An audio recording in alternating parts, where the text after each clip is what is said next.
welcome everyone, and lovely to have you all here. I'm delighted to welcome back Borrowed Time keynote Jennifer Abbott, the director of the film that we've all just been watching, The Magnitude of All Things, and fantastic to see you again, Jennifer, and to watch the film again after a year, actually. And for everyone else, this conversation tonight, as you know, it marks the launch of the book, which this great labor of love, I want to say by us, but really it's by our friend and anchor, Richard Paval, who the labor of love is in large part Richard's, basically, in putting this book together.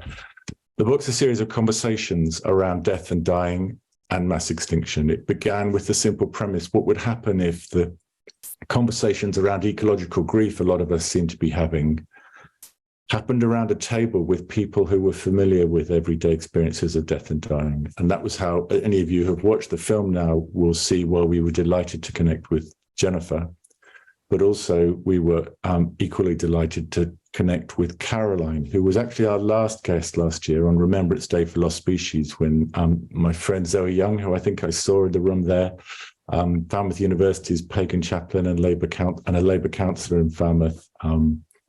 We had a very powerful conversation with Caroline, who's a depth psychologist working with Climate Psychology Alliance. And one of the things we talked about was the notion that one of the ways we could speak about the older generations' response to climate change and to what it presented to younger generations could actually be spoken about coherently as a form of intergenerational abuse. I think Zoe and I brought the word gaslighting, and Caroline said, yes, I wouldn't just call it gaslighting, I'd call it abuse. And she brought, that's in the book and it's on our website.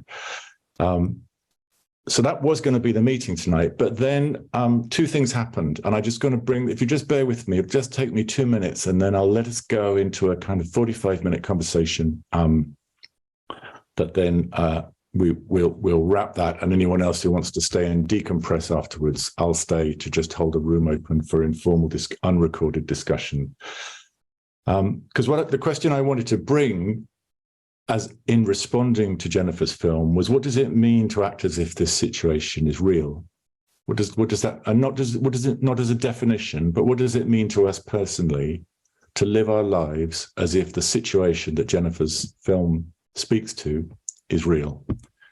And the two things that happened since we made that plan was that two young Just Stop Oil activists, Phoebe and Anna, went into the National Gallery and threw 2 tins of soup on a Van Gogh painting. And it was, I think for many of us, it was a kind of light bulb moment. And I just felt, for me, it absolutely clarified something about what movements like Just Stop Oil represent.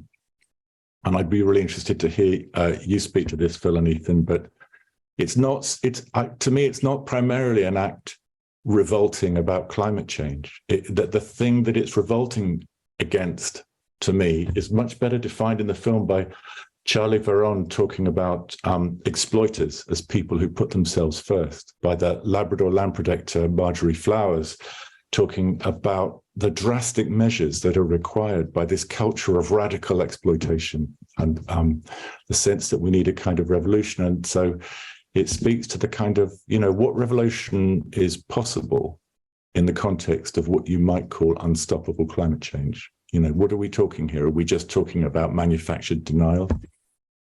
I don't want to go on beyond that, except to say that I wondered how to integrate that turn.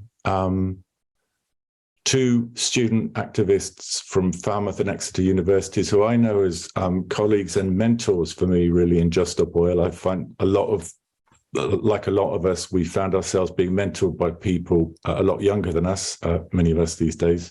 But I met Phil and Ethan, who are on the screen here as well, through Just Stop Oil. And they came and said they're part of a movement being seeded across universities movement that they're going to speak a bit about tonight as well, in responding to Jennifer's film. And they said they wanted to organize a People's Assembly at Falmouth University next Monday.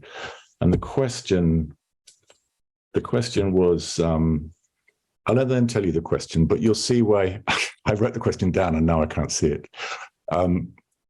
something like, how do universities perpetuate the causes of mass extinction? And how can that be remedied? Have I got that right?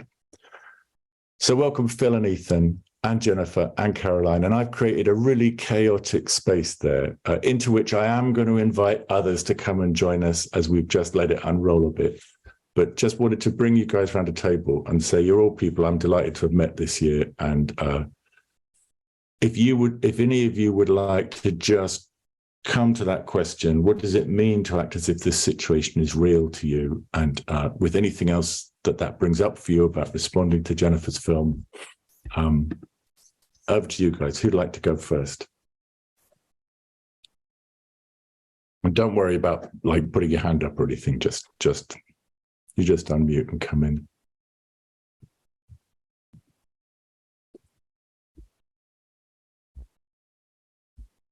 Bill and Ethan, do you want to go first? Do you want to come in? Yeah, sure. I'd like to invite them to go first. Yeah.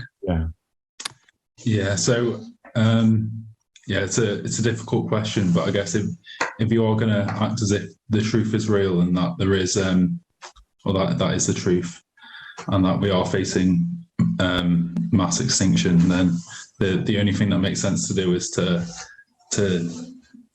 live and to be alive and to through doing that, that's the most radical thing you can do when the dominant story is one of death and loss, and that is true. But also it is true that we have such an opportunity to live and be free and try and change the path we're on. Maybe not on a societal planetary scale, but for us as individuals who still have the opportunity to act, we have the opportunity to live. We must do it, and if by doing that that helps prevent mass extinction, then so be it. But if not, then it's the right thing to do. Anyway. Yeah. Fantastic. Thanks, Ethan. Beautifully spoken. Yeah. Is there anything you want to add to that, Phil? We can come around to your action later in the conversation. Maybe you just sort of run with. I'm aware I've had a year to talk about Jennifer's film, and I've filled up pages of the Dark Mountains website and our book with my responses to this film. So I'm kind of holding back the 20 other questions I want to ask, and I'm fine for this space to just be a bit loose and just see what you guys would like to bring, and you too, Caroline. And if I can't stand it any longer, I'm going to start asking all my questions. So this is your chance.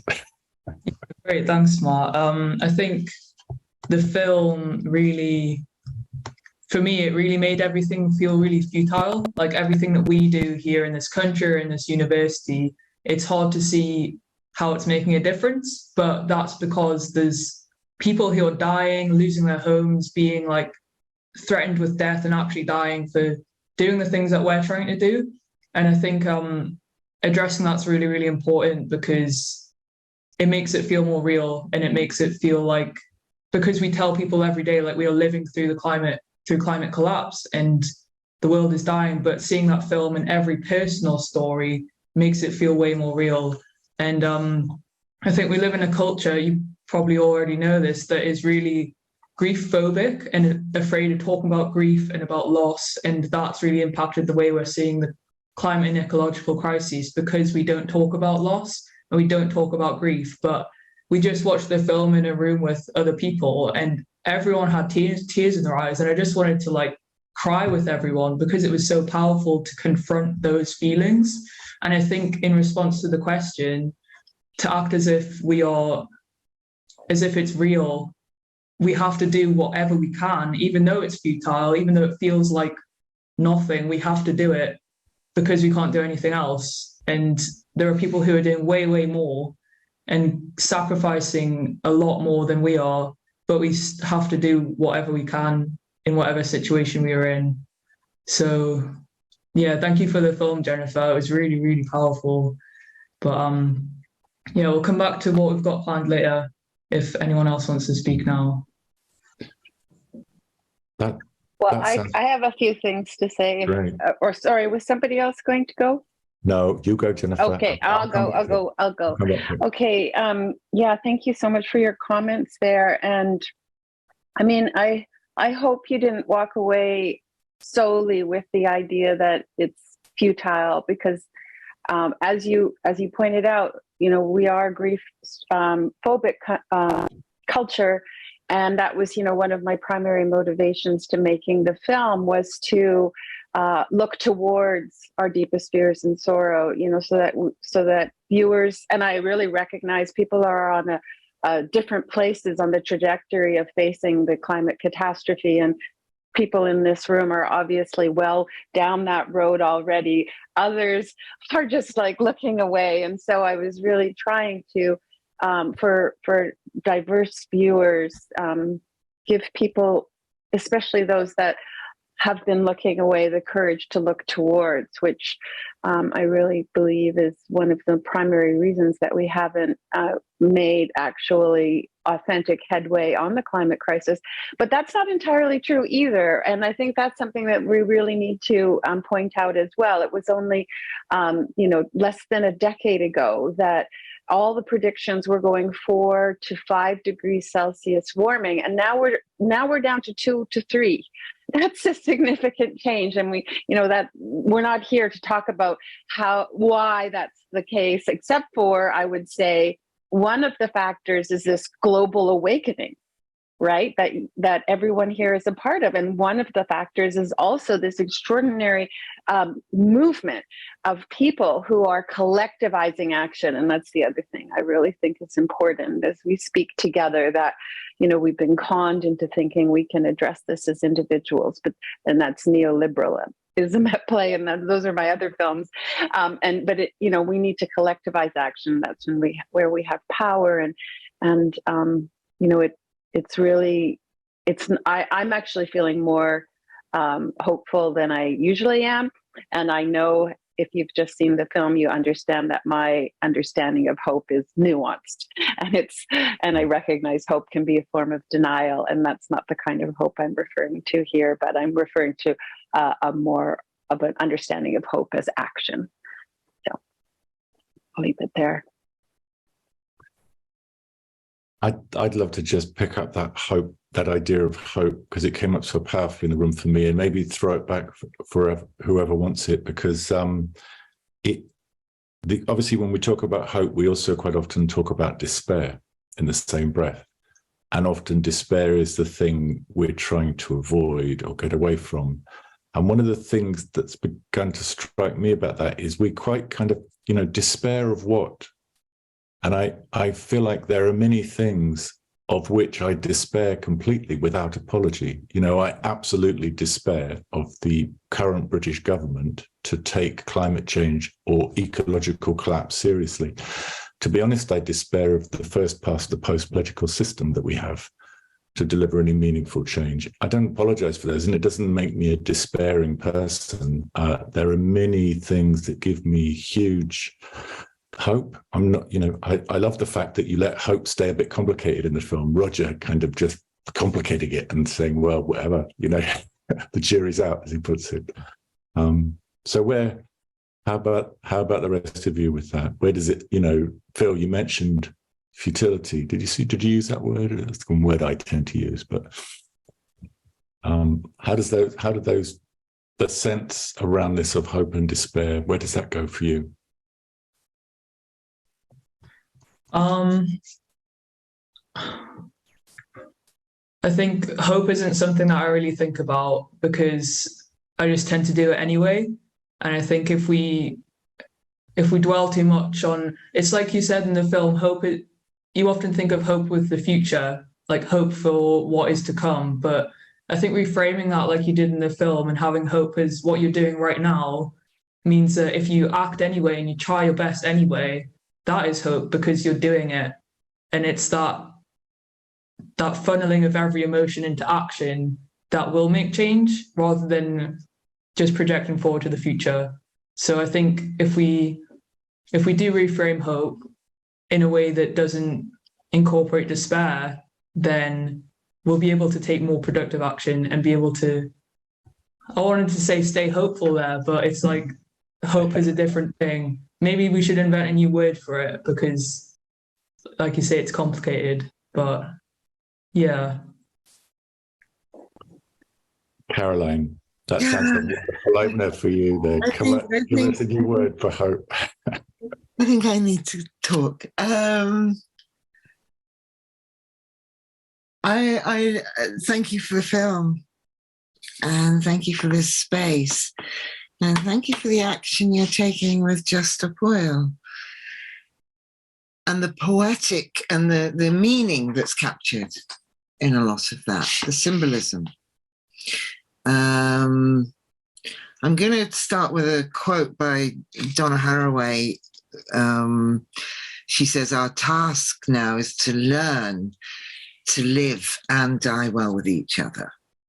And she's a beautiful writer, but what I really want to focus on there is the learning.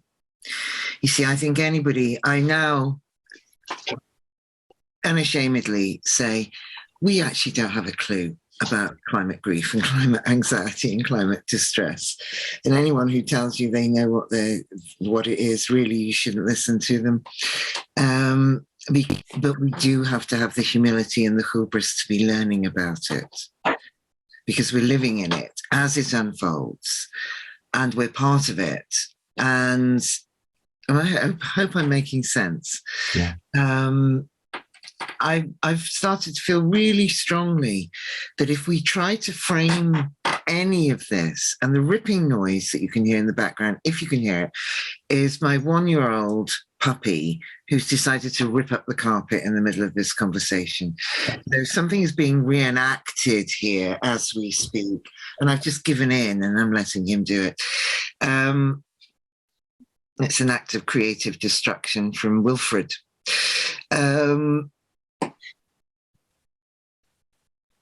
We need to learn about this. And for me, one of the biggest problems when we start talking about hope and hopelessness or despair is that we're using an old framing of those emotions. And I think what this challenge is giving us is an opportunity to reimagine our relationship with these emotions. And I think that's what we have to do. Because anxiety, depression, despair, these are all emotionally healthy responses to what's going on around us. So why would we want to stop any of those? So why would we want to react against any of those? They're as emotionally healthy in terms of emotional biodiversity or emotional complexity. We won't find a way through this without despair. Our despair is crucial to this. But we need to find ways to navigate that despair. And I don't want to change it or manage it, because that's the thinking that has got us into this mess in the first place, where we try to manage crops or manage pests, or do you see what I mean? We mustn't do the same to our psyche. We are awakening, and I think we have to take time to discover what we're awakening to and living within. And there are millions of people around the world for whom, they've been in despair and collapse for a very, very long time. And we need to care about that. But we need to recognize that humanity does not have a map or a pathway, either a perfect pathway externally or emotionally internally. But we could learn to, and if we have enough humility to try to learn about that. I've been studying this, working in this realm for 15, 20 years, and I'm only just getting started. And I woke up to the grief and the despair. I thought I understood this 20-something years ago, such hubris. And then I spent a lot of time underwater in Egypt, just outside Sharm el-Sheikh, ironically. And I started to see what we were doing to the coral reefs. And the despair absolutely destroyed me. It clobbered me. I found myself crying underwater. And 2 degrees of warming means 99% of coral reefs will be destroyed. It's not survivable. I don't want to live in a world without coral reefs. I don't want to live with that. So I may have to learn to die with that. I think despair is transformative and essential to what it means to be human. We might not like what we've got going on. Of course we don't. But I think the least we could do is take it seriously emotionally as well as practically, and allow it to deepen us and deepen our engagement with it. And because that's nature at work, psychologically, emotionally. So I don't want my despair to be taken away. I want to feel it. Sorry, I just wanted to jump in there. And sorry that you look a bit weird. We've got you on like a big screen here and like a small screen here. We're just dealing with a slightly odd technical situation. We watched the film on a big screen. So watching your film, and I was trying to think like what is this trying to communicate to me? And like, what am I trying to understand from watching this? And like one of the thoughts that like popped up like midway through, and it was especially as Roger was speaking, was that like maybe, and this is also a question about like what Jennifer, that like what you were trying to achieve from the film, and like what maybe you discovered while you were making it. But like it kind of, it seemed to me like everyone was actually talking about hope in their own way. They were just using different words to describe it. But it kind of seemed like you were interviewing different Indigenous cultures and like different Indigenous responses to like dramatic changes in their geography and climate. So like the Australian women were like Australian women response to climate change, you know what I mean? And then you had Roger, who was like UK old fuddery-duddery man response to climate change. And then you had like, you know, different people in different places, and they were all kind of talking about different things, but like, you know, ultimately they were all talking about the same thing in different ways. And so us being in England or the UK, it kind of made me laugh. Well, Cornwall as a slightly separate nation, but we'll try not to get into the politics of it. Is that yeah, in England, we seem to describe hope, or like this kind of feeling of wanting to act as a result of climate change, as like despair and death. And, you know, like Roger's almost like the only pessimistic voice in the film. And like, it kind of was like, oh, maybe that's just how we project hope in Britain. You know, like we're just a pessimistic nation. It doesn't mean we're any less hopeful, but our hope just sounds a bit sad. So the question is, how did you find from talking to people of different cultures, what were the commonalities that existed between them? And would my assessment of like different descriptions to describe hope across different cultures be correct, or am I completely off the mark? Thanks.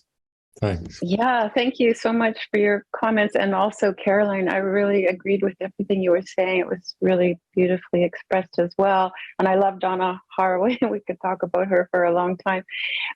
Yeah, so your observations, I find that really curious that you think that they're reiterating hope. Now, if that's your interpretation, that's your interpretation. It's not mine. It's rather, you know, for me, the common thread is how are you feeling about climate catastrophe.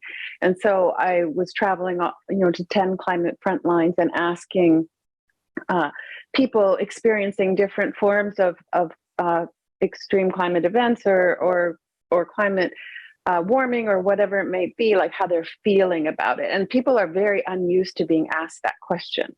You know, it's always about the science of it or the solutions, and but I was obviously trying to get to the psychology of it. So, and I wouldn't say that Roger's the only pessimistic one, because for example, the two young women, Mukutsawa and Lethe, in the rainforest, they speak so beautifully and eloquently about the non-human animals going extinct, and that the earth is dying, that Lethe basically saying that she would die to protect to defend the earth, and so many people, in my view, are expressing a lot of despair, and not just Roger, although he has a very particular and unique way of doing it, for sure. So I think I would not be fully aligned with your experience of the film, but obviously we're different people. I'm super interested in how other people experience the film as well. So,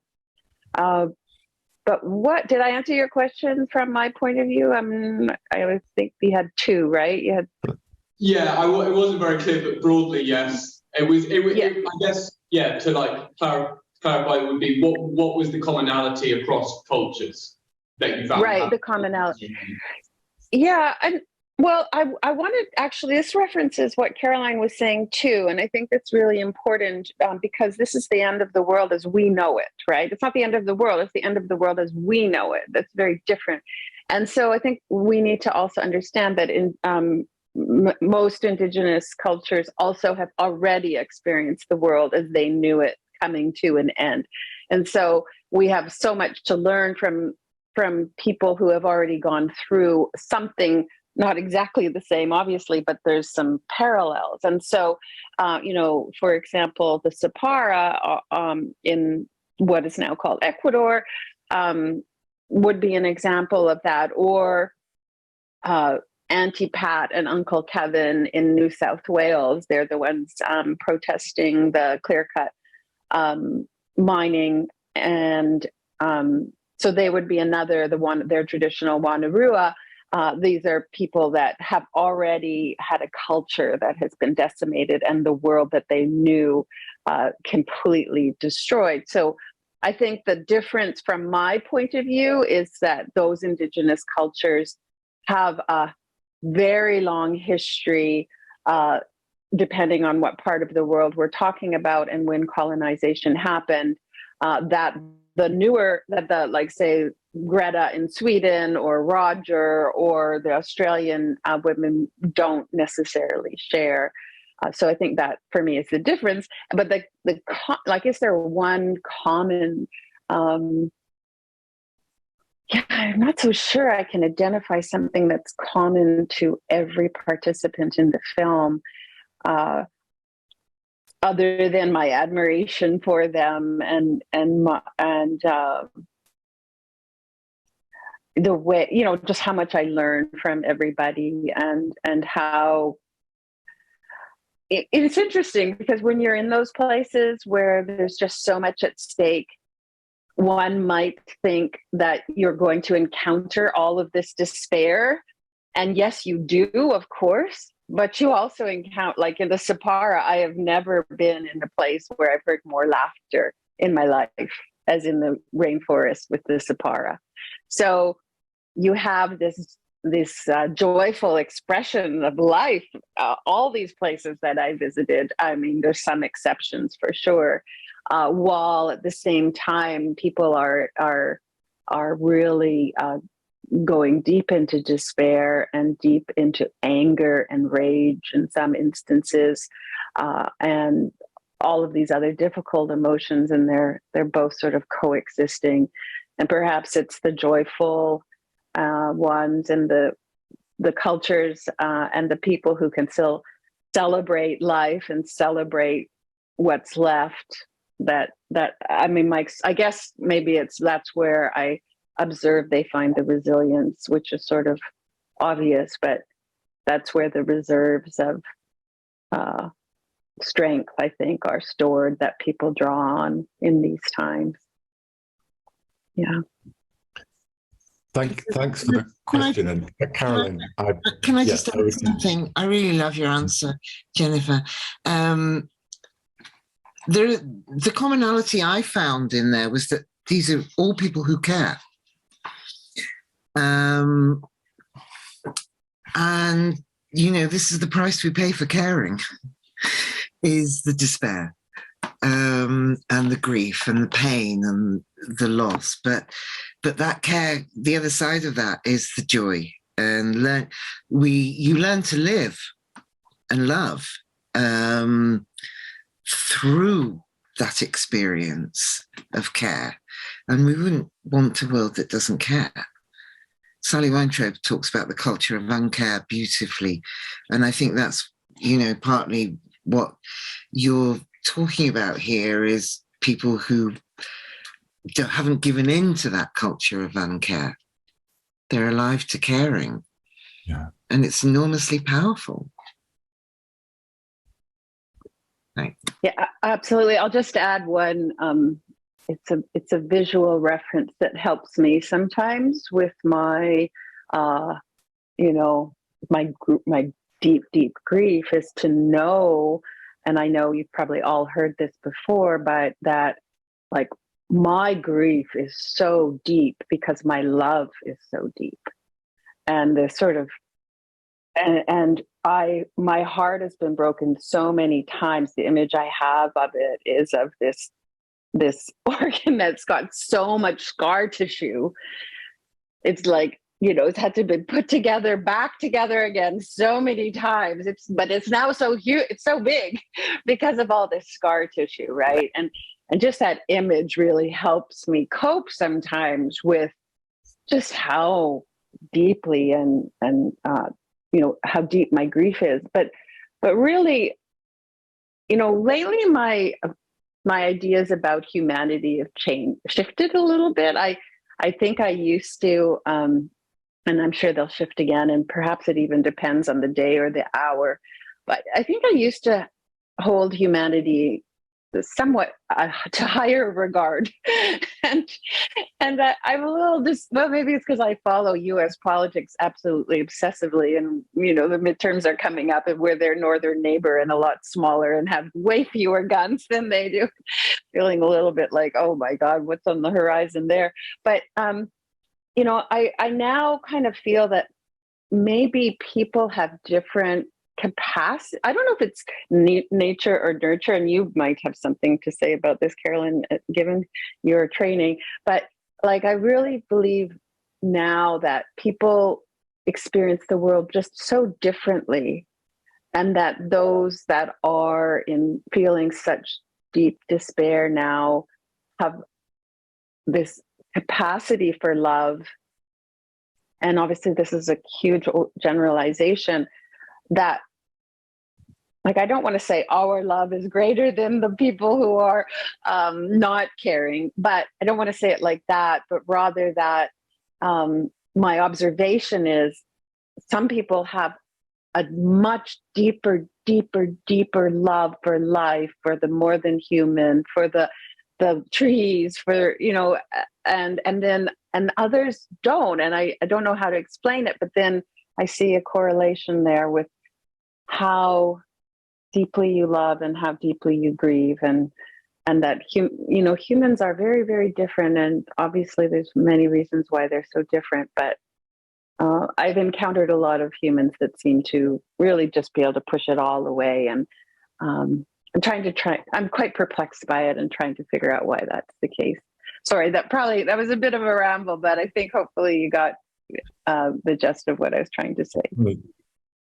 Rambling is what we're here for. This is great. Thank you. I want to steer us around to what I mentioned at the beginning. But in so doing, I just wanted to pick up one thread there, because it's a recommended listen for me. A year ago, I first met, as we wrote about in that Dark Mountain essay, first met Jennifer when we had a live screening with Extinction Rebellion and Insulate Britain of the magnitude of magnitude. And I thought it was really interesting the effect you had on Roger Hallam, who many of us know. He's often called pessimistic. And if you watch his 25-minute response to the film afterwards, I felt like you really brought out Roger's, for me, the side of him that moves me the most, that I'm most connected to. And I remember him saying, don't believe the shit this culture tells you that you should be miserable about the climate. And he said, the climate's just the stage on which to decide whether you're going to live a human life or not. And that's the choice we make. And that really what this comes down to is the joy of service and community. And to me, what I loved watching the film again is the word I would use that runs right through the whole film is community. It would include, I've forgotten the Australian naturalist with the ancient trees, it would include community of all beings, but also very much human community as well. The way Marjorie Flowers and Anoti Tong and the others are connected to particular communities and that chorus of voices. But I said at the beginning that Phil and Ethan, because we're talking about why we might act, and I wanted to just hear from Phil and Ethan about what they've, because you mentioned this People's Assembly next Monday, Phil and Ethan, and I thought that was a great idea, and I thought it was a great question, and very much like a question that we've been trying to unpack through Borrowed Time. And I wondered if you'd like to say any more about what you guys, what does doing something about this mean to you right now in practical as well as spiritual terms? Do you want to pick up anything there? Yeah, I think firstly, something in the film that there was one person that said, I don't go to protests, and I'm not an activist. I'm just someone who cares, someone who really cares, and that really resonated with me, and it reminded me of an experience when I was sat in the road, and the police were walking around, and it was quite an intense situation. And then I offered someone a biscuit, and then in return they gave me an apple from their orchard. And in that moment we weren't sat in the road, we were just sort of two people sharing food, and because we cared. And I think there's so many little experiences like that, and that's why I act, because I care, and because there's other people that care, and when you're with them, it's easier to face these things. And that part of the film, when the person said that, really stuck with me. And then looking forward to Monday for the People's Assembly. I think there's sort of two parts, because I'm a university student and studying renewable energy, and even though sort of the climate crisis and it is something that's on my mind, and the university sort of thinks it's addressing in one way. Actually, no, we're not seeing any real change. And a recent report by the International Renewable Energy Agent Foundation or whatever said, without radical system change, there will be no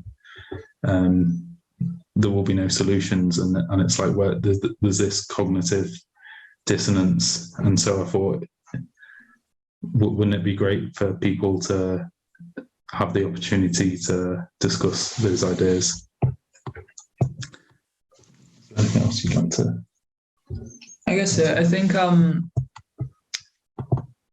the People's Assembly is essentially just a conversation, and it's a discussion, and it's really a really basic starting point to having a university, and it kind of shows how little they've moved so far in addressing the climate crisis. If it takes students to ask these questions and to address them, and it is a jumping off point for us as well, because across the world, globally, and in the UK, there are a series of occupations of universities where people take over a lecture theatre and hold a space in order to address the climate crisis, because we need to take way more proportional action, and we're just not. And universities have that power to put pressure on governments, and the fact that they're not already is ridiculous. And as students, we need to take this action. We need to have this hope in the present that we've been talking about, and take the action now, because this is our futures, it's your futures, it's it's kids' futures, it's everyone's.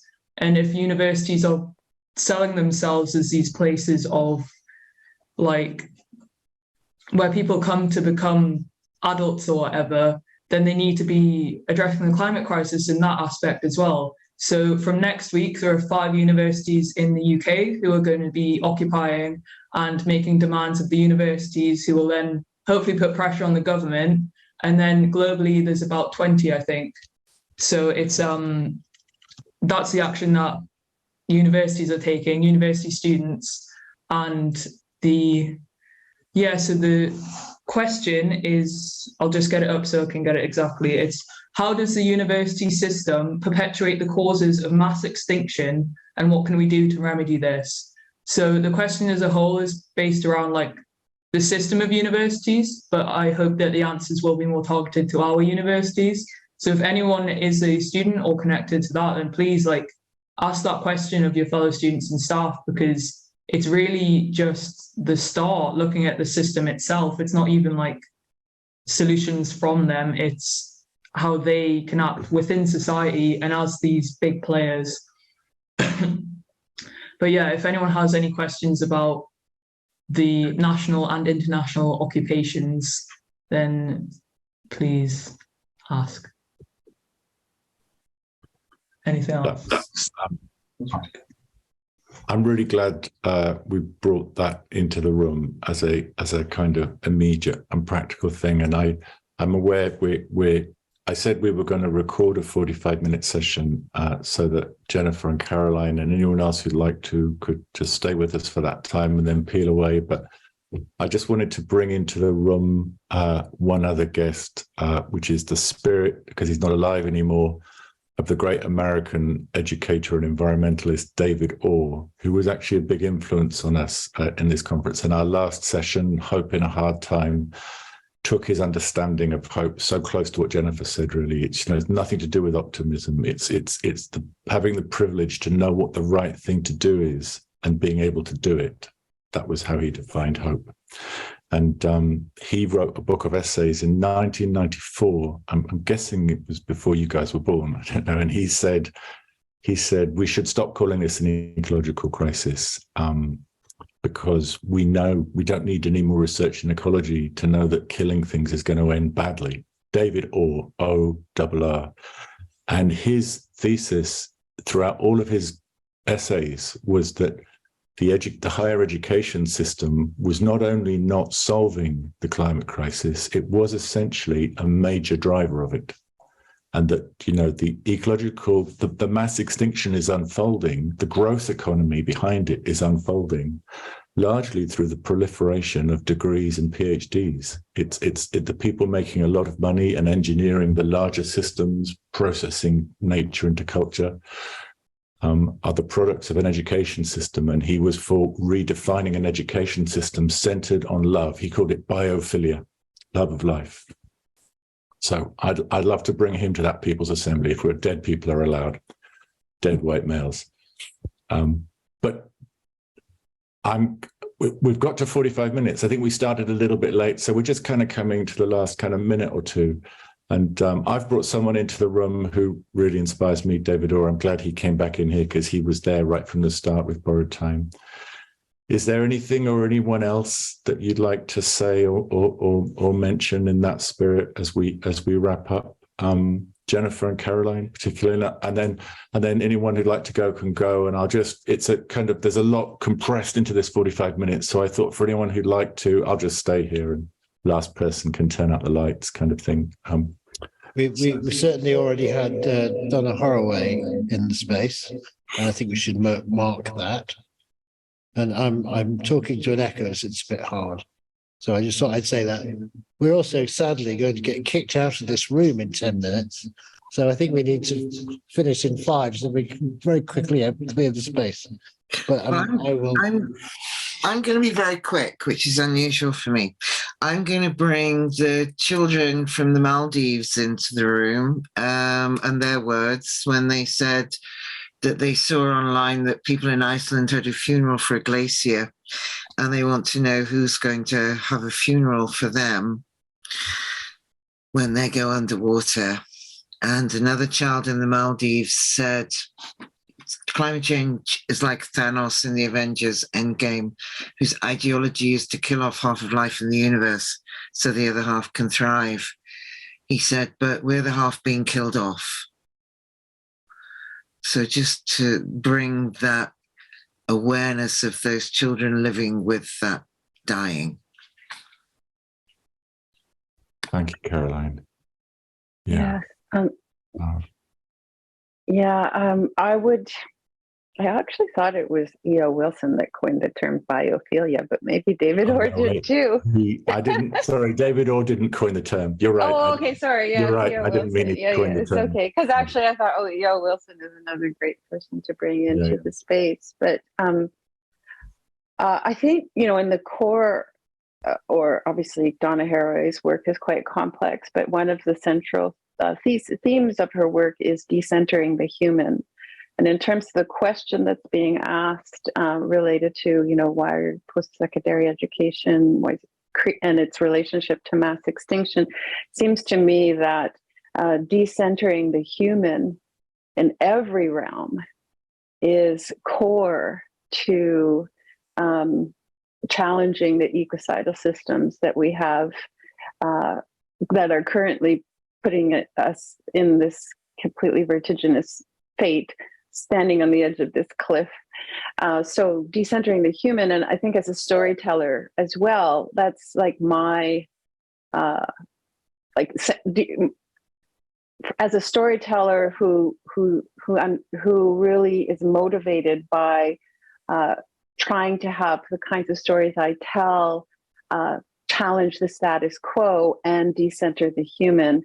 To me, it's really central in every endeavor that humans are currently involved in. So I just want to really just place decentering the human as I don't even like to say objective, because it's so teleological, and then we get to this, then we're embedding ourselves within a cultural imperative that is hurtling us closer to the edge of the cliff. So I want to say that in a very present way, and a very reflective way, that I don't really know how we do that, but it's like, I feel like anywhere we can bring I'm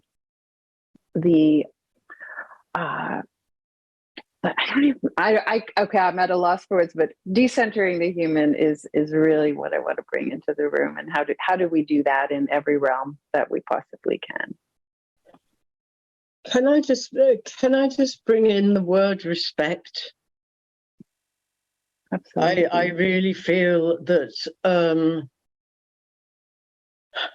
decentering the human requires something other than just care. It requires a deep, profound respect for all forms of life. And I really feel we don't achieve that. We don't achieve that in any way whatsoever in our own culture, in terms of, you only have to look at farming, at science, at hunting. There is no respect. The pulling up of hedges, the flattening of environments. We've only just recently managed to escape fracking again. There's the lack of respect in our culture. That's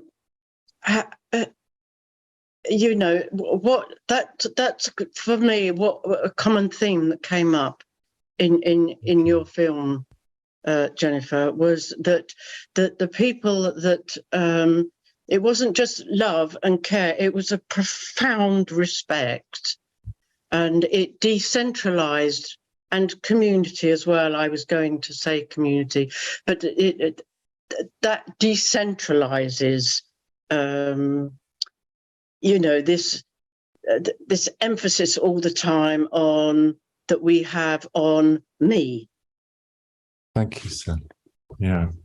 Yeah, that amplifies what Jennifer's saying really well for me. Can I just, how about this as a closing note? We've had a comment from a student called Grace in a comment, and I think it's a really nice summary of what we've. So Grace, if you're good with it, I'll just read it out if that's okay. And I think that could be a really nice, just bringing this together. We haven't had anything out of the chat so far, and I just saw this. It says, "Hi, I'm Grace here in the UK. For me, the film was an invitation to consider how we step into this era of great change. Above all, we can choose joy over despair." And Sally's voice communicated this possibility beautifully. Listening to Caroline makes me think of the malleability of our human psyche, and in that lies a hope that change can happen fast. We don't know how this story will unfurl, but we can choose kindness and compassion. The guy kayaking down the river spoke of bringing our ideas to land, to see the rocks, plants, creatures as relations rather than resources. This Western mindset can be shifted and therefore offers hope in realizing a world where ecological integrity and personal and social coherence might be found. Thank you so much for bringing this film together, Jennifer. I was blown away to see how many others were involved in the film. So huge gratitude to all of them too. Also so beautiful to hear Ethan and Phil speak of the way they are bringing their intentions to land in this embodied way. So I promised Jennifer that we would talk for 45 minutes, and we've kind of nearly bumped that into an hour. And Caroline, you too. And I'm really grateful to all of you for joining us, and to everyone who's sat patiently or spoken in from the side of the room, both very welcome. And as I said, I'm not going to leave just yet. If anyone wants to stay and kind of unpack, decompress, just speak what's coming. But I thought, I know you have to get on, Jennifer and Caroline, and it's been, a long day in both where you are. So thank you for joining us, and for this last borrowed time gathering, and just as we set off our beautiful book into the world, and the conversations in it, particularly the one with Caroline. I think for many of us, I would really point you to that, and maybe that's one of the ones we might open a conversation with later. But yeah, thank you all, and thanks for the film, Jennifer. Thank you. Well, thank you, Matt, again, and Richard for organizing this, and for everybody that took the time. And Carolyn, it was really amazing to have you present here as well. And thank you, everybody, for all the extraordinary work that you're doing. And I look forward to getting the book. And yeah, I'm sorry, I've been a bit slow to send you both a copy. No, it's coming. Okay. I'm sorry. I'm on it now. It will take a while to get here. Yeah. Okay. Well, take care, everybody, and solidarity. Thank you. Bye. Bye. Thank you, everybody. We'll be in touch, Caroline. Please. Thanks for joining us. Bye.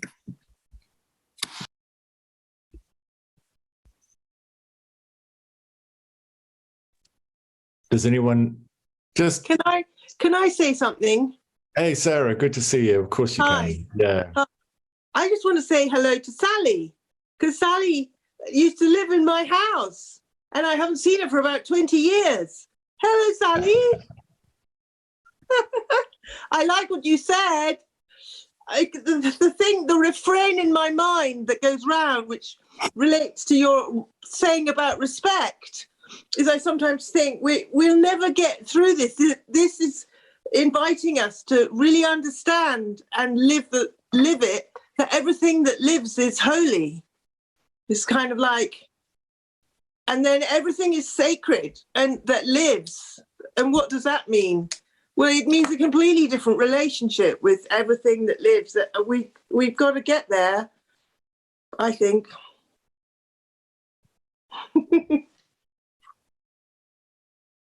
So great to see you. How about anyone who's not spoken yet, who listened during our 45 minutes? And I wondered if there's anyone else, if there's any thoughts that haven't been spoken yet, or thoughts that might just kind of lose themselves in the sand as they're spoken, those would be welcome too. You know, we don't just need kind of coherent responses or pointed questions. Is there anyone else who'd like to come in? Hey, Zoe. Hi, welcome, thanks. Zoe. I think that's maybe the second or third time I've seen that film. I think it's such an important film. So important. And a couple of really major thoughts emerging is about neurodiversity and about how connected we feel and how deep we feel in connection with nature. Sometimes some cultures normalize that, and kind of the neurodiverse ones are the ones who don't feel connected almost. And in a culture that normalizes disconnection, sometimes it's us autistic or ADHD people who are kind of feel more at one with. But the bigger picture is felt. I was very, very struck on this third time of watching by the young girl in Ecuador, I think, talking about wanting to cut her arm and bleed and feed that to the earth of the love, and aware of the amount of self-harm that there is, particularly in young people growing up at the moment, and the difference between cultures that I've never heard somebody speak about their self-harm in that way in this culture. That doesn't mean it's not happening, but that teenagers are doing similar things. Teenagers everywhere hurt. But then what you do with that and how you, I don't know, like I say, it's not a coherent thought, but it just really struck me as like, is that self-harm, is that not? And some aspects of activism, definitely in my own experience, I feel like in some ways it can almost be like a moth to a flame. It can be self-harming for some of us. It can be repeatedly throwing yourself into impossible situations just because that's the only way you can kind of soothe the pain of the destruction that you perceive all around you. So I'll just leave it at that because I don't know what it means. No, that's great. I'd love to pick up something about that, but I've done more talking than other people here, so I'm kind of giving you time, giving a chance for anyone else who'd like to come in. Because oh good, I've forgotten it now. There you go. So you don't have to hear it. I paused and it went out my other ear. It'll come back in a minute.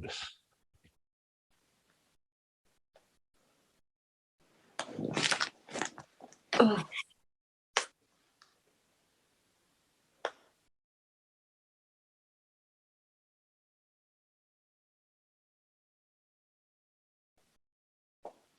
Wasn't what I was going to say, but oh yes, I've got it. Thank you. One of the people who I might have brought into the room in terms of who has been a real inspiration to me in this conversation this past year is Carmody Gray. Any of you heard of Carmody Gray? She's a Catholic theologian. Okay, so I'm not a Catholic. I'm not a Christian. So I'm not bringing any kind of partisan reason for bringing her here. She gave a talk called the Hook Lecture, which is easy to find online. And then she gave a talk with Just Stop Oil. And I went to a talk she was giving last week or something and got to ask her a question. And her answer to it is still really resounding in my ear because the evening is a fundraiser for Just Stop Oil. If we manage to go into surplus, that's where the surplus is going. And we brought Just Stop Oil into the room entirely positively, and I mean to do that and hold that. But I was speaking to Carmody about the side of that conversation I find quite troubling, and it's to talk to people of any age about having 2 or 3 years left.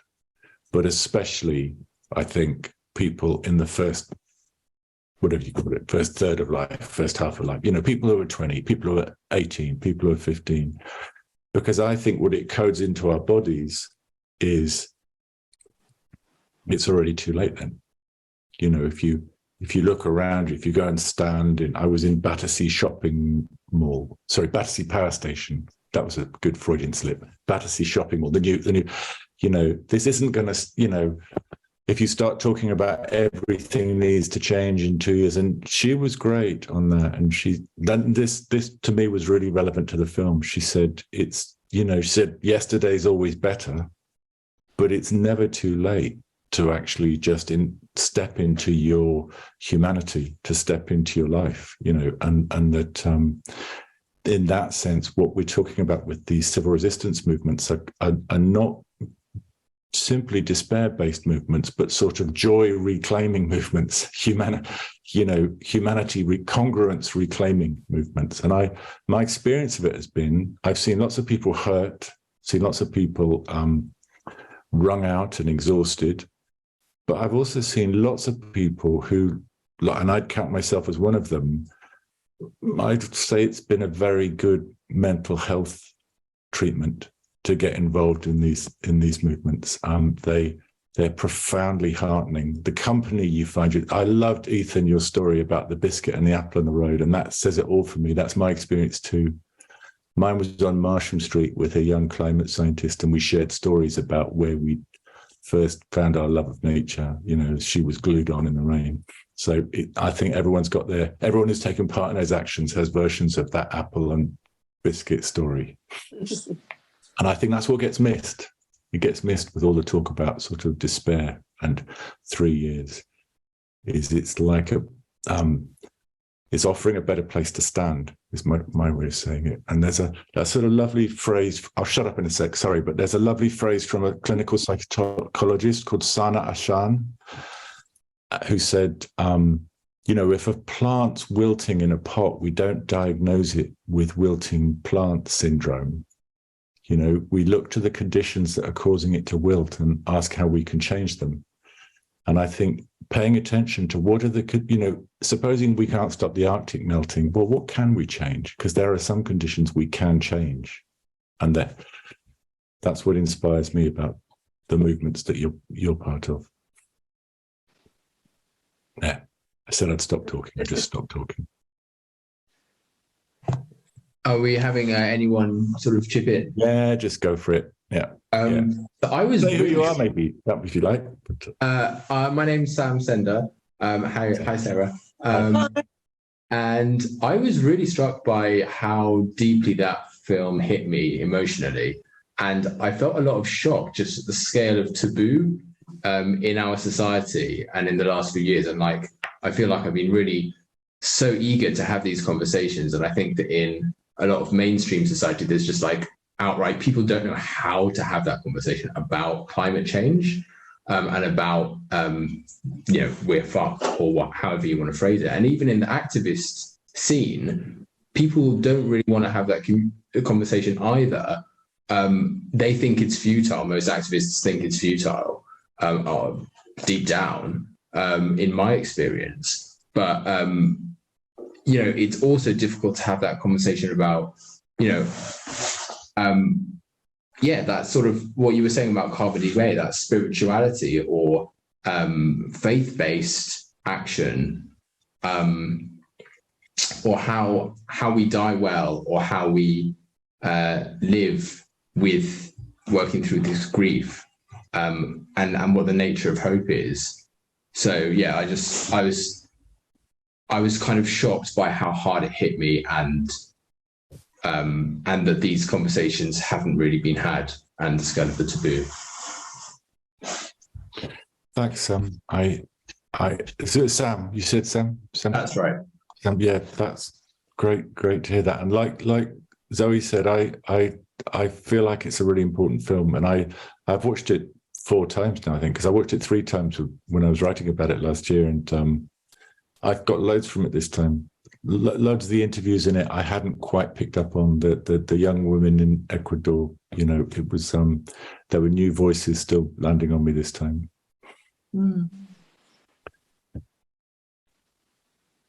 One of the things that we spoke about, Deborah is in the room there. Hi, Deborah. And when we used to do 3 years ago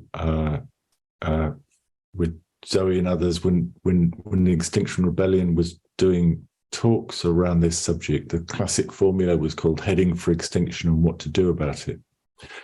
And one of the things we did as a kind of standard practice was we'd always follow it up. We'd aim to follow it up with a listening circle a week later. And I'd like to bring that back. I think that's a really good side of what was happening then, and I feel like things have got a bit dispersed since then. I'm aware that some people are not in Cornwall here and in different parts of the room, and I think we've got a kind of hybrid thing here. I think we could open a listening circle a week from now. Just wondering how we would do that. If there's a simple, practical way. See what I'll do. I'll drop my email into the chat. And if anyone would like to join us so for that. We could have another meeting in this room a week today, if that was convenient. I don't know if that's going to conflict with anything that's already planned. I'm looking for an indication from other people in on the campus. But we could meet here a week today, because it's there's something ritualistic, isn't there, about being in the same place at the same time that will evoke our memory of this film and how we felt about it. So obviously everyone else could be invited as well if they're in Cornwall, and if not, they could join from Zoom. Well, I've put my email into the chat. I feel like those of us here in Cornwall will find each other easy enough and can connect and say, okay, we're gonna meet there. So any of you, Sally or Heidi or anyone who are perhaps not in Cornwall, if you'd like to join us, the conversation is definitely extended to you too. I know Phil and Ethan, I'm thinking if I heard your timeline right there, then you might actually be engaged in something already by next week, and so it might integrate with that, for instance. So we'll I'd like to just leave on an open, leaky note, even if I just find myself talking to 2 or 3 people next week. And maybe, one of the things we were really focusing on in those listening circles is how do we step out and turn this into what we're doing tomorrow, what we're doing right now? Where can we look for what we can do, not to solve this, but just to ground ourselves, just to find our way into a kind of community with this, and what can we bring to this conversation? That's the thing that kind of inspires and motivates me about these spaces, actually, is the way they kind of, the phrase that I think I first heard from you, Zoe, bring what you love to the rebellion. We don't just turn up with our despair. We turn up with the things we love, and that constitutes what we've got to offer. Does anyone want to, in an XR circle? I mean, I don't want to hasten this to a close, but it's 9:45. It's maybe, I wonder, in an XR circle, what we would do at this point is we'd do a checkout. Yeah. And should we just do a checkout from what's come up this evening and just go around? And so just say one thing about what we're taking away from this conversation, and then pass it on to someone else. And those of you in a room together, it's not don't have to do it if you don't want to, but I'm going to say what I've taken away from this evening is very much community. Actually, that was the thing, relationship, not just human either. That idea that's the difference between the mindset, the impoverished and impoverishing mindset of the exploiter, and the better place we can find to stand, whatever's going to happen, whether we solve climate change or whether we find it was too late 20 years ago. We can live our lives in community, and that's what Jennifer's film gave me. So I'm going to pass to Heidi. Good evening, and thank you so much for organizing this and for the amazing book. It's really incredible. I have received it. It's fantastic, and I'm really grateful. What I took away from this is, first, I was extremely sad, and I cried half of the time.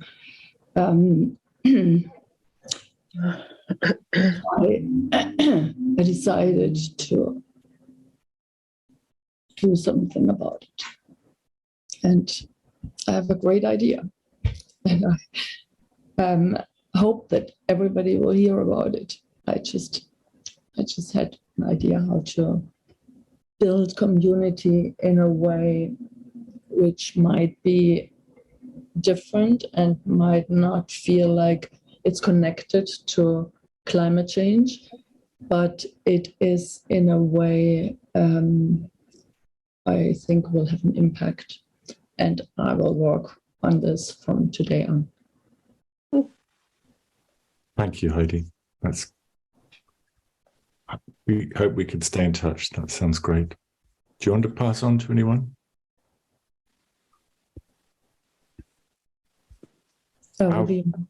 I say some.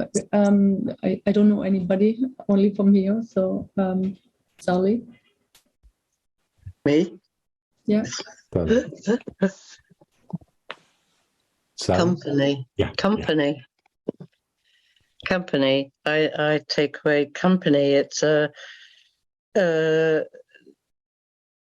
used to get hysterical when I was young, when I was a student. I was hysterical. I can remember kind of screaming up the walls about it. And this is a good few years ago now.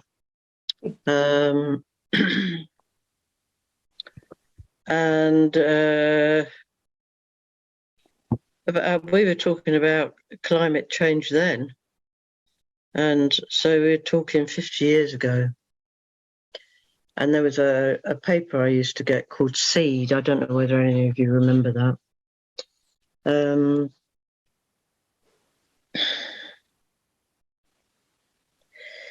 And I remember the guy that I eventually married, Gary, he said, you just got to live by example. And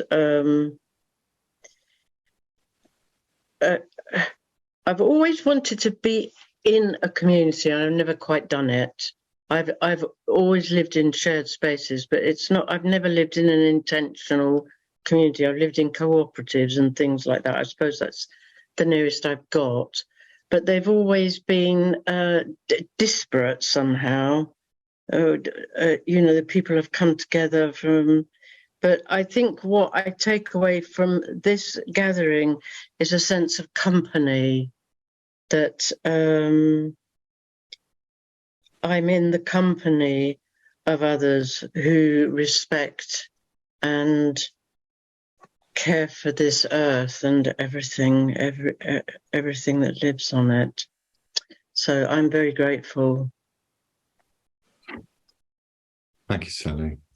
That's great. And I'm going to pass it on to Sarah, because I haven't seen Sarah for about 20 years. What a hoot, eh? That's good company. At least I'd say 20 years at least. At least, yes. Yeah.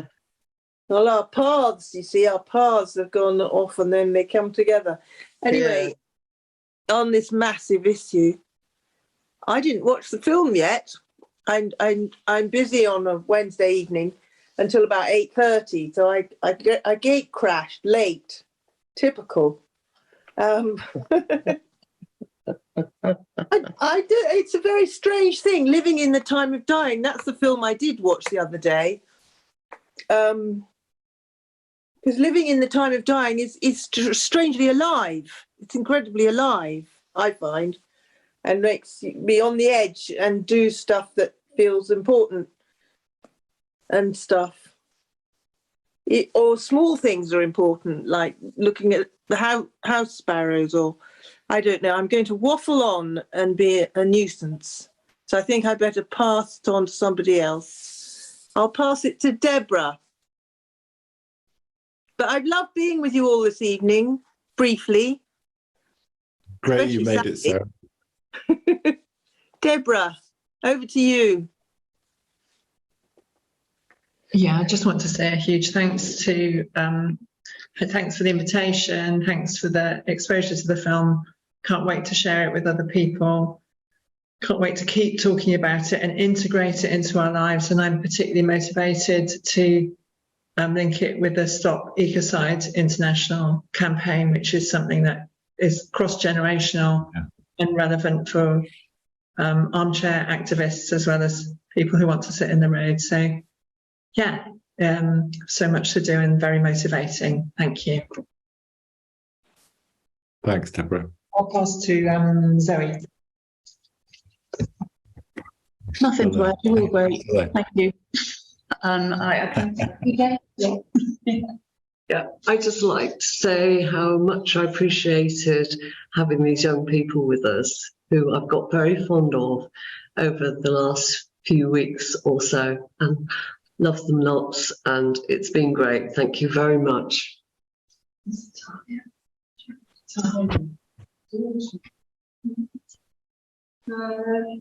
Hello, I'm Talia. I think the most thing that I guess struck with me the most from the film is how we're all the same. I guess how everything, I don't know, I guess it's something that I love about life, I guess, is how, you know, I guess even you think about like the tree of life and everything, and we all come from a common ancestor and we are all the same. You know, yeah, I guess. And I really loved that idea that was in the film. I thought it was really important, and it's really important the way that we view things, because, you know, and also just from like a recycling perspective, what is in all of us was once in other things and will be in things to come. And I don't know, we're a lot more connected than we think we are. So yeah. Thank you. Thanks, Talia. And good to meet you. Good to meet you. Pass to a student. I don't think you have a name. I couldn't find out how to change my name, and it's Grace. Yeah, just want to say thank you for this great gathering.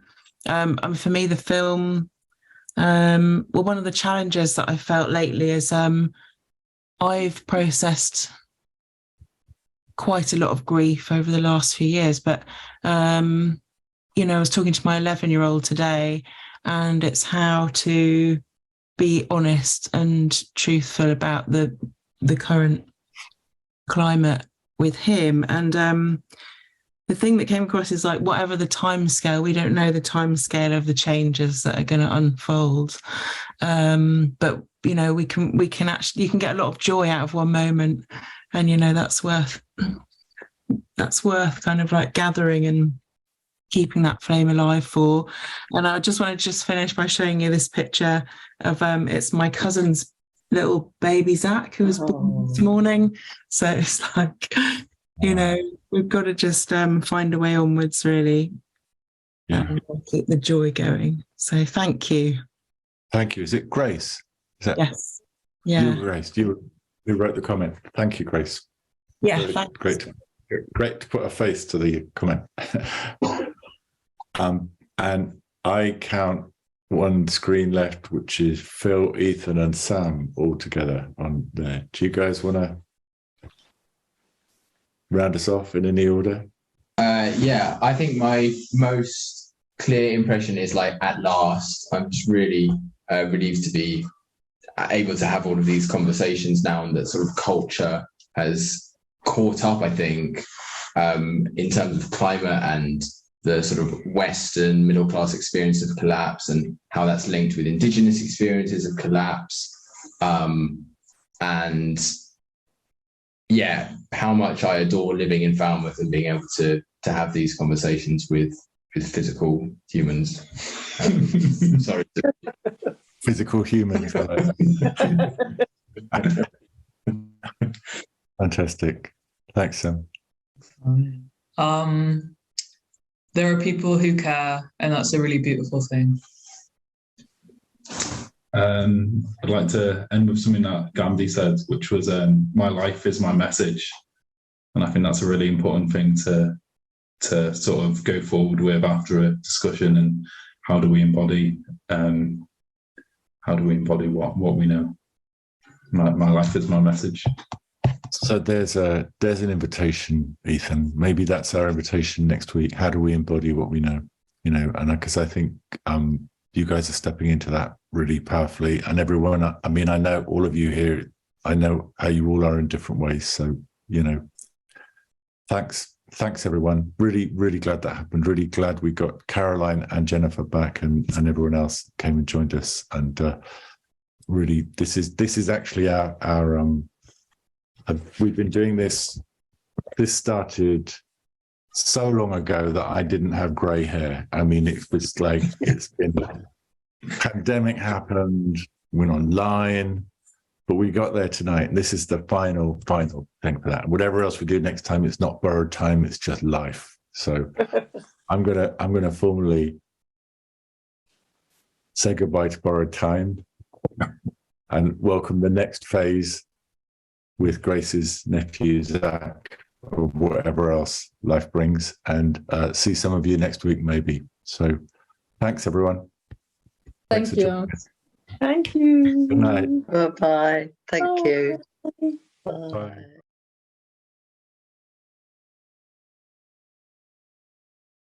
Bye.